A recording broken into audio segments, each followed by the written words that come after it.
Dinheiro é uma questão essencial no nosso dia a dia, não é verdade? Alguns dizem que o dinheiro de alguns bate no bolso. Por volta de 30% das parábolas de Jesus ou usaram dinheiro, ou queriam falar sobre o dinheiro, ou usaram dinheiro para ensinar a respeito de algum outro assunto importante na vida dos cristãos. A primeira morte narrada na história da igreja não foi a do Marte Estevão, mas de Ananias e Safira, que está relacionada a questões financeiras. A maneira como a gente usa o dinheiro, irmãos, vai determinar muita coisa em nossa vida. Se a gente, por um lado, adora o dinheiro, e o dinheiro é o nosso Senhor, isso vai determinar. Uma hora o dinheiro vai voltar, vai nos dar um soco na cara. A gente vai sofrer por adorar o dinheiro em nossas vidas. Se por outro lado a gente negligenciar o dinheiro e fazer de conta que não importa, eu não estou nem aí para a minha vida financeira, ou como Deus pensa sobre o dinheiro também vai voltar e vai nos dar uma rasteira. Deus fez o dinheiro para nos ensinar a viver de acordo com o que importa no reino de Deus. O dinheiro não é a raiz de todos os males, ao contrário do que a gente ouve por aí. Olha o que 1 Timóteo 6, versículo 9 diz: os que querem ficar ricos caem em tentação, em armadilhas e em muitos desejos descontrolados e nocivos, que levam os homens a mergulharem na ruína e na destruição, pois o amor ao dinheiro é a raiz de todos os males. Algumas pessoas, por cobiçarem o dinheiro, desviaram-se da fé e se atormentaram com muitos sofrimentos. Sabe, é o amor ao dinheiro que é a raiz de todos os males, e não o dinheiro em si. Porque por trás do amor ao dinheiro se esconde a cobiça pelas coisas dessa vida. Por trás do amor ao dinheiro se esconde a falta de confiança de que Deus vai prover tudo de que nós precisamos. O dinheiro também não é algo desprezível nesse mundo. Aqui em Filipenses 3, no versículo 7, Paulo fala assim: mas o que para mim era lucro, eu passei a considerar como perda por causa de Cristo. Mais do que isso, eu considero tudo como perda, comparado com a suprema grandeza do conhecimento de Cristo Jesus, meu Senhor, por quem perdi todas as coisas. Eu as considero como esterco para poder ganhar Cristo e ser encontrado nele. Sabe, Paulo considerava sua reputação, sua posição, seu futuro promissor no judaísmo, sua vida honrada e suas posses financeiras nesse mundo como esterco? Não. Ele comparava essas coisas como esterco quando comparadas ao que ele tinha recebido em Jesus Cristo. Porque quando ele estava lá, preso, prestes a receber uma surra, olha como ele não achava que sua cidadania romana era esterco. Atos 22, 25 fala que enquanto o amarravam a fim de açoitá-lo, Paulo disse ao centurião que ali estava: vocês têm o direito de açoitar um cidadão romano sem que ele tenha sido condenado? Nessa hora, a cidadania romana de Paulo valeu ele não ter recebido uma surra dos soldados. Do mesmo modo, irmãos, nosso dinheiro, nossas posses, nossos diplomas, nossos cursos, eles têm valor. Eles de modo algum são coisas desprezíveis, porque Deus é quem nos dá a capacidade de obter todas essas coisas. E cada um de nós sabe o preço que a gente paga para ter cada uma dessas coisas, não é verdade? Claramente, se a gente vai agradar a Deus em nossas vidas, na área financeira, nós precisamos entender como Deus quer que a gente use o dinheiro. Como Deus quer que a gente gaste o nosso dinheiro. Em 1 Crônicas 29, uma das primeiras coisas que nós precisamos entender sobre o dinheiro é que ele vem de Deus. 1 Crônicas 29, no versículo 10, a Bíblia relata que Davi louvou ao Senhor na presença de toda a assembleia, dizendo: tudo que há nos céus, na terra, é teu. A riqueza e a honra vêm de ti. Tudo vem de ti, e nós apenas te demos o que vem das tuas mãos. Que paz nós não temos ao pensar que tudo vem de Deus, não é verdade? Tudo que você tem, tudo que você conseguiu, não importa se exigiu esforço da sua parte, tudo vem de Deus, tudo veio de Deus e vai continuar vindo de Deus. E aí a gente se pergunta então, por que Deus nos dá o dinheiro afinal de contas? Sabe, porque Deus quer nos ensinar a usar o dinheiro, a administrar o dinheiro. Deus nos dá porque Ele quer nos ensinar a ter o caráter que Ele tem, que é um caráter generoso, que é um caráter que ama dar coisas boas às pessoas. E nos dar o dinheiro é uma maneira de Deus nos ensinar a ter esse caráter também. O que significa fazer bom uso do dinheiro, então? Bem, uma das coisas que Deus quer que nós façamos com o dinheiro é guardá-lo. Nós precisamos guardar um pouco de dinheiro. Provérbios 13, versículo 11, diz que o dinheiro ganho com desonestidade diminuirá, mas quem o ajunta aos poucos terá cada vez mais. Isso é uma promessa na palavra de Deus, de que se nós juntarmos, mesmo que seja pouco, nós vamos ter cada vez mais. Provérbios 21, versículo 20, diz que na casa do sábio há comida e azeite armazenados, mas o tolo devora tudo que pode. Sabe, é tolo nós gastarmos tudo que nós ganhamos. Eu não estou falando de imprevistos, eu não estou falando sobre momentos difíceis na nossa vida, mas em geral é a vontade de Deus que nós guardemos um pouco do que recebemos. O outro lado de guardar é que guardar demais é ganância. Se nós falamos, não, eu vou guardar muito do meu dinheiro, eu vou construir celeiros, eu vou ter muita conta, uma conta gorda e graúda. Lucas 12, versículo 15 fala, cuidado, fiquem de sobreaviso contra todo tipo de ganância. A vida de um homem não consiste na quantidade dos seus bens. Eclesiastes 5:10 fala que quem ama o dinheiro jamais terá o suficiente. Quem ama as riquezas jamais ficará satisfeito com seus rendimentos. Sabe, há um amor ao dinheiro, um desejo de ter dinheiro, que nunca vai deixar você satisfeito. Não importa o que você tenha, quanto você ganhe.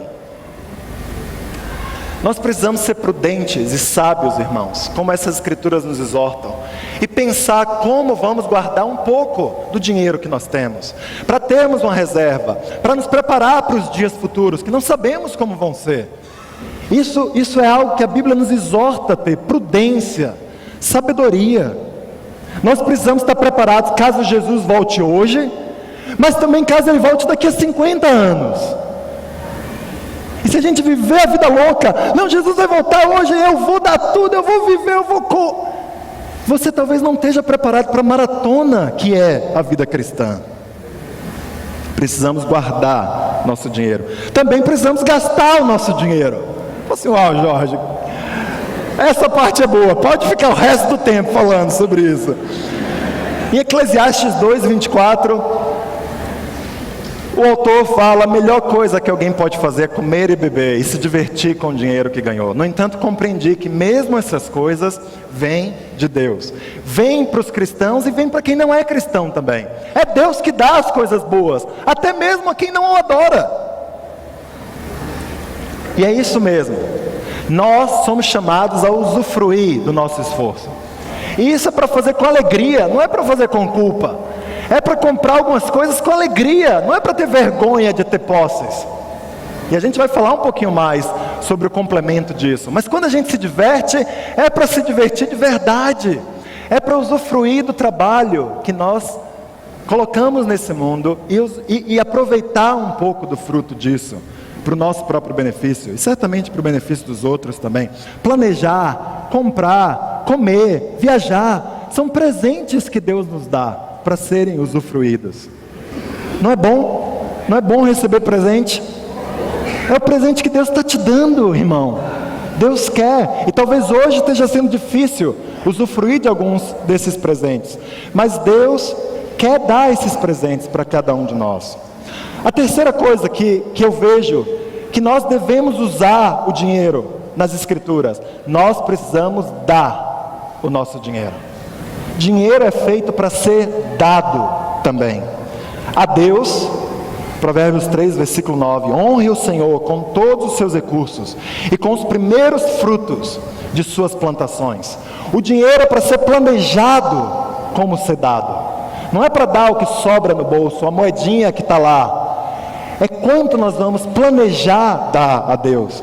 E também é para ser dado às pessoas com necessidades, especialmente aqui dentro da igreja e lá fora também. Em 1 João 3,17 fala que se alguém tiver recursos materiais e vendo seu irmão em necessidade, não se compadecer dele, como pode permanecer nele o amor de Deus? Se há irmãos necessitados entre nós, irmãos, que não estão recebendo ajuda de alguns de nós que somos mais favorecidos, nós falhamos como cristãos. Nós não podemos sumir com a pobreza lá fora, e não podemos sumir com a pobreza aqui dentro da igreja também, mas jamais deveríamos ter necessidades grotescas aqui dentro da igreja. É a responsabilidade de cada um de nós, e isso não é responsabilidade dos poucos líderes principais da igreja. Monta um fundo, a igreja tem um fundo de reserva, e a gente vai falar sobre isso na semana que vem, mas é responsabilidade individual de todos nós, de irmos e suprir necessidades dos irmãos em necessidades. Sabe, o ato de dar o nosso dinheiro a Deus, ele é também chamado de ofertar. É algo que existe desde o Velho Testamento. E desde aquela época, era possível ofertar com o coração errado, como Caim o fez, ou com o coração certo, como Abel o fez. O alvo da nossa oferta, ouça isso, o alvo da nossa oferta nunca foi, tanto no Velho como no Novo, pagar contas do povo de Deus.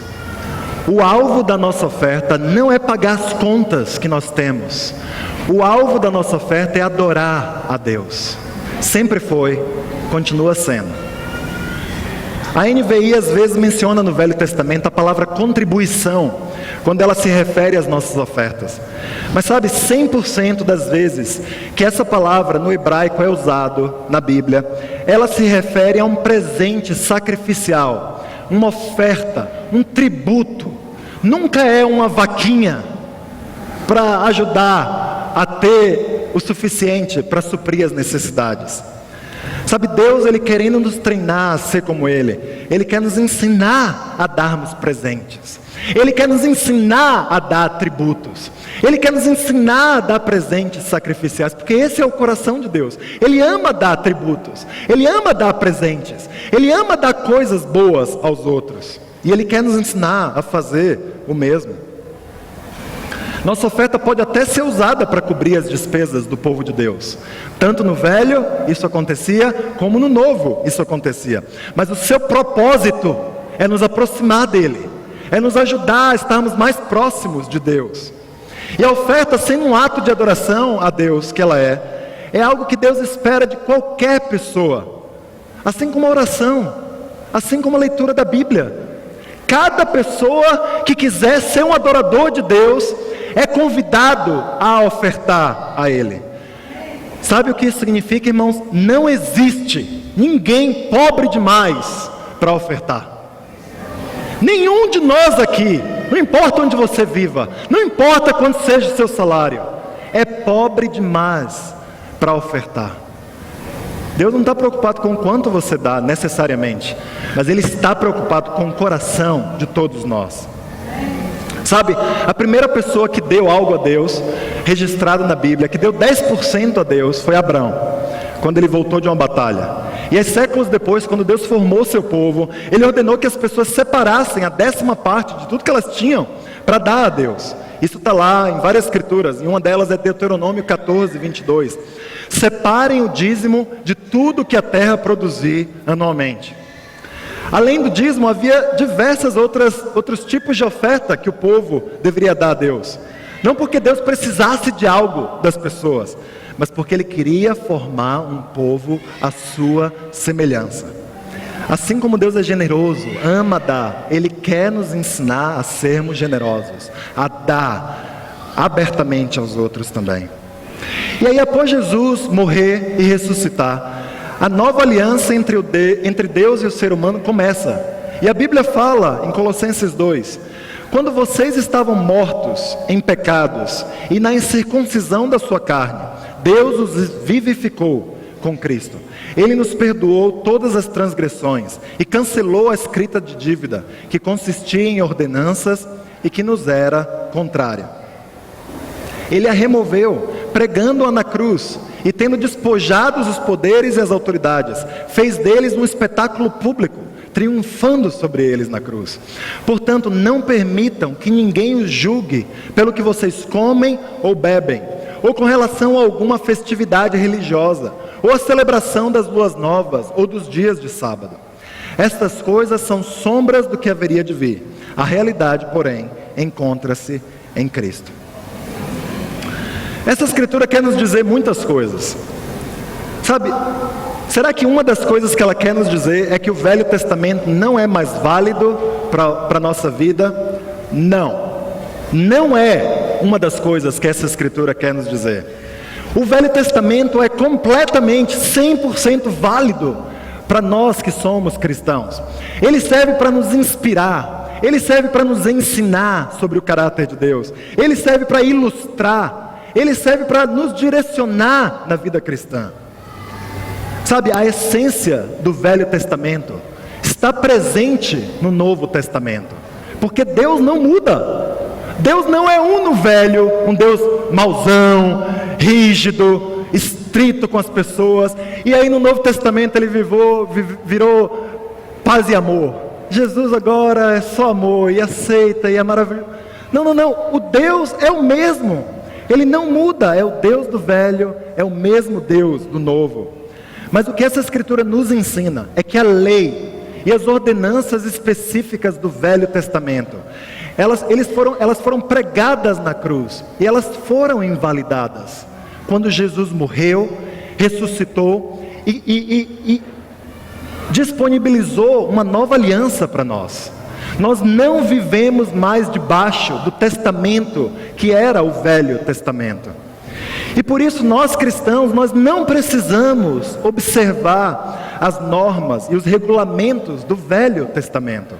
Nós precisamos observar a essência do coração de Deus, que foi quase todo transposto para o Novo Testamento. Bem, a essência do coração de Deus foi toda transposta. E muitos, talvez a maioria dos mandamentos que expressam essa essência do coração de Deus, estão lá no Novo Testamento. Mas não devemos obediência às normas e os regulamentos específicos. E aí a gente pode se perguntar, mas Jesus não falou que ele vinha cumprir a lei? Que nem um pingo do i da lei ia sair, ia deixar de se cumprir? Sim, Jesus veio cumprir a lei. Ele veio dar o sentido real da lei, nos mostrando como é a vida de acordo com os princípios de Deus. Como a gente deveria viver na prática, aqui no Brasil e não em Israel, querendo adorar a Deus. E aí você pode se perguntar, isso quer dizer que eu não preciso mais obedecer ao mandamento de não roubar, por exemplo? É um dos 10 mandamentos. Ou o mandamento de não adulterar, ou de não mentir. Não, a gente precisa observar essas coisas, porque elas estão no Novo. Elas fazem parte do coração de Deus, de como a gente deve tratar um ao outro. E elas foram transpostas para o Novo Testamento. Mas sabe, uma das coisas que nós não precisamos mais fazer é dar o dízimo, por exemplo. Em nenhuma página do Novo Testamento você encontra o chamado de que os cristãos devem dar 10% da sua renda a Deus.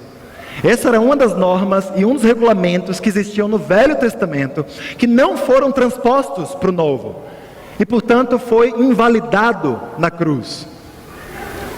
Como devem ser nossas ofertas então? Se a gente não é obrigado mais, não deve obediência ao mandamento do dízimo. Vamos ler 2 Coríntios 9, versículo 6.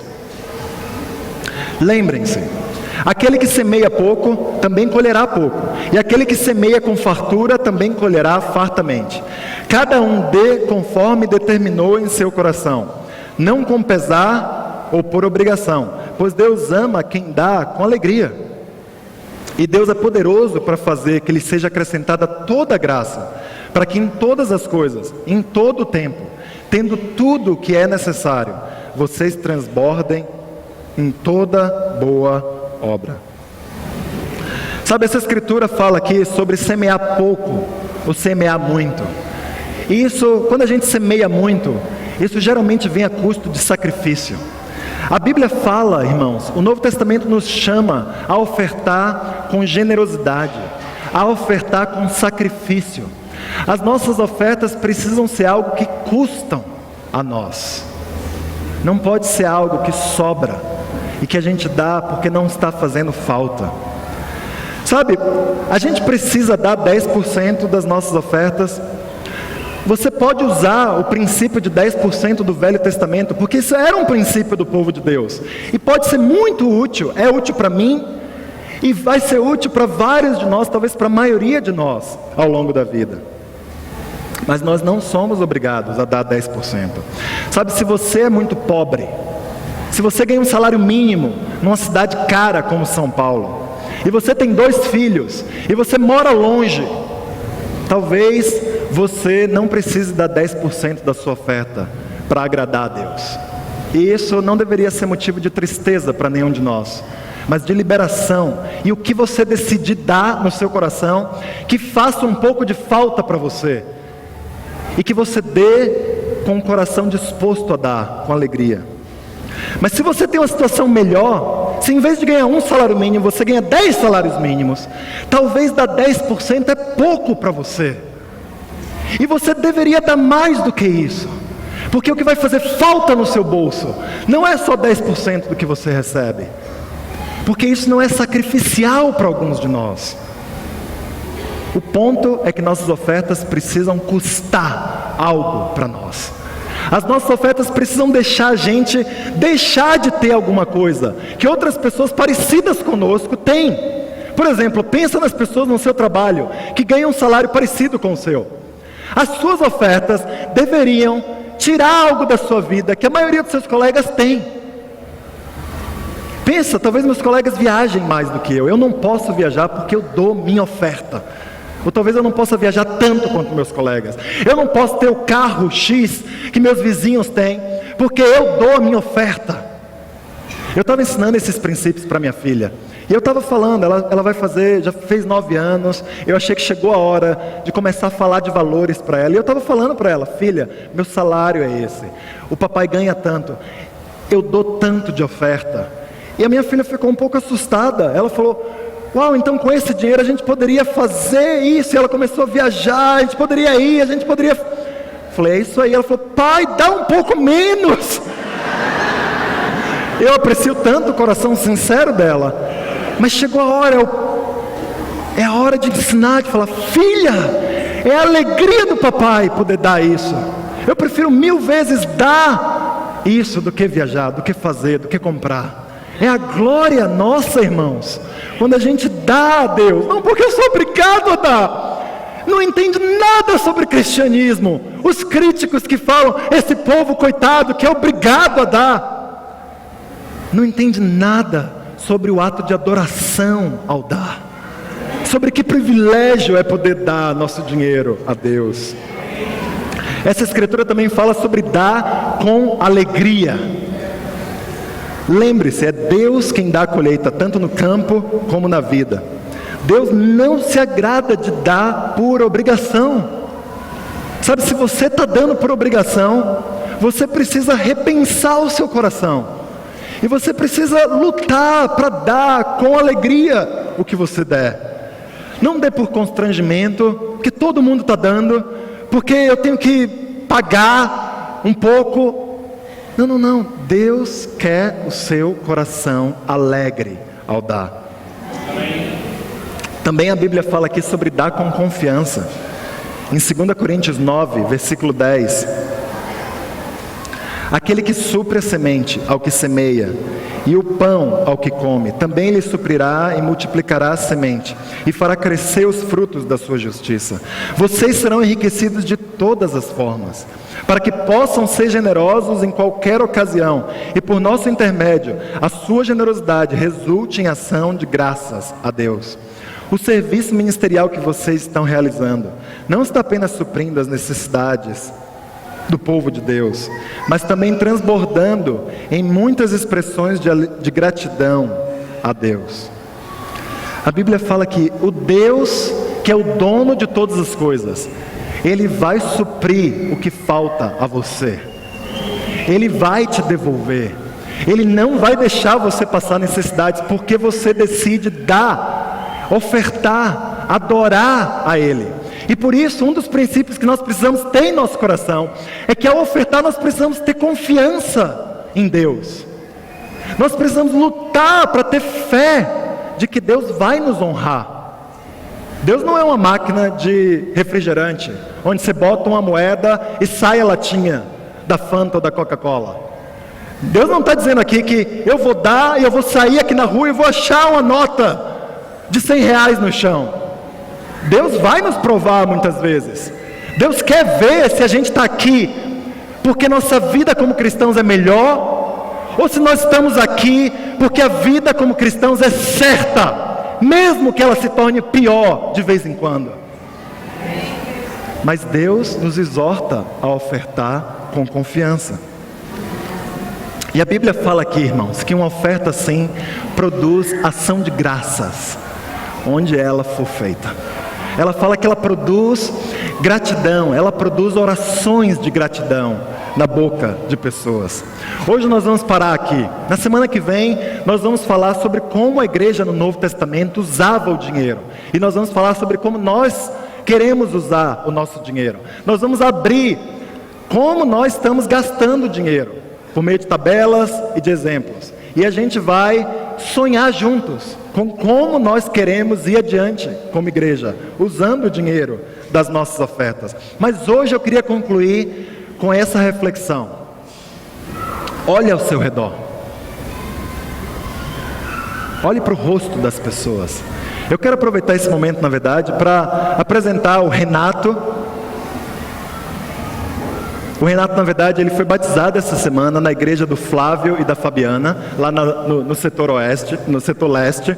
Ele estava aqui ontem, mas ele tinha um compromisso hoje, uma viagem, então ele não está aqui entre nós. O Jason e a Luciana, cadê o Jason e a Luciana? Eles foram batizados na igreja em casa do Fernando e da Gládias.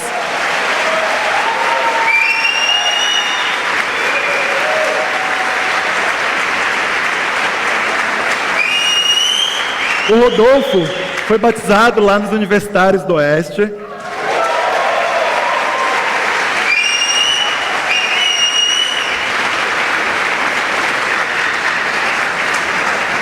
Sabe, olhe ao seu redor. Pense o que Deus tem feito ao seu redor. Pense como Deus tem usado a sua vida para fazer com que outras pessoas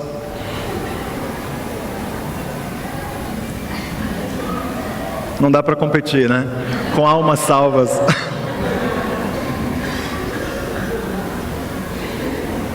Pense como Deus tem usado a sua vida para trazer salvação a tantas pessoas. Pense como Deus tem usado você e outras pessoas ao seu redor para fazer com que pessoas que estavam amaldiçoando a Deus hoje possam orar a Deus e possam dar graças a Deus. Pense nas cidades como Campinas, que Deus tem permitido que a palavra de Deus seja levada, porque você tem sido fiel há 1 ano, há 10 anos, há 30 anos, e você não tem desistido de adorar a Deus, seja por meio do seu tempo, seja por meio dos seus recursos financeiros ou outros. Porque nós adoramos a Deus, outras pessoas podem adorá-lo. Porque nós damos nossas ofertas, outras pessoas podem também encontrar a salvação. Vamos usar o dinheiro para a glória de Deus, irmãos. Vamos guardar um pouco, vamos gastar um pouco e vamos dar um pouco. Obrigado.